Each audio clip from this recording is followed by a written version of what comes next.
Տեղակալ պարոն Նարեկ Հովակիմյանը, շնորհակալություն, պարոն Հովհաննիսյան, խնդրեմ։ Շնորհակալություն, առավել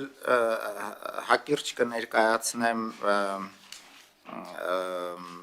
Հայաստան Եվրամիություն հարաբերությունների առաջընթացը հաշվի առնելով, որ այդ հարցին անդրադարձանք օրենքը քննարկելիս, հաստատեմ, որ տարին տեսանել էր բազմաբոլորտ համագործակցության գրեթե բոլոր ուղղություններով Հայաստան Եվրամիություն համապարփակ եւ ընդլայնված գործընկերության համաձայնագրի ամբողջական եւ արդյունավետ կիրարկումը, որի հիմքում անշուշտ կանոնադրական մարմինների անխափան արդյունավետ աշխատանքն է, այդ թվում ոլորտային նախարարությունների, գերատեսչությունների կողմից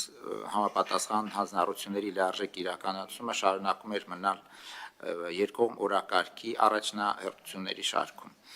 Նախորդ տարվա 24 թվականի փետրվարին Բրյուսելում կայացած Հայաստան Եվրամիություն գործընկերության խորհրդի 5-րդ նիստի ընթացքում ազդարարվեց նոր փաստաթղթի գործընկերության նոր օրակարգի մշակմամբ եւ տեղի ունեցան հունիսից մինչև մարտ մոտ 15 խորհրդակցություններ, բանակցությունների փուլ, թե առերես, թե վիդեո կապի միջոցով եւ փաստաթուղթը համարյա ավարտված է, կարելի է արդեն հայտարարել, վստահ եմ,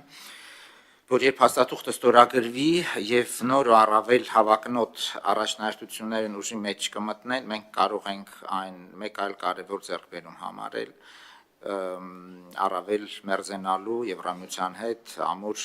հանրության եւ Հայաստանի ժողովրդի եվրոպական ձգտումների համատեքստում նաեւ կլինի կարևոր քայլ։ Գործընկերության նոր օրակարգում առաջին անգամ ամրագրվել արդեն անդրադարձա անվտանգային ոլորտը որպես համագործակցության առանձին ուղղություն։ Այս համատեքստում ԵՄ-ի հետ մեր գործընկերության անվտանգային բաղադրիչը հաջողությամբ զարգանում է։ Նաև քննարկում ենք այդ կոնտեքստում նոր պաշտպանական եւ անվտանգային հարցերով խորհրդակցությունների մեխանիզմի մեկնարկը, որը մեր քաղաքական եւ անվտանգային երկխոսության մաս կկազմի։ Արդեն խոսեցինք, որ Հայաստանում Եվրամիության քաղաքացիական առաքելության մանդատի երկարաձգումը գալիք 2 տարիների ընթացքում շարունակելու է զսպող գործոն հանդիսանալ, նպաստելով սահմանային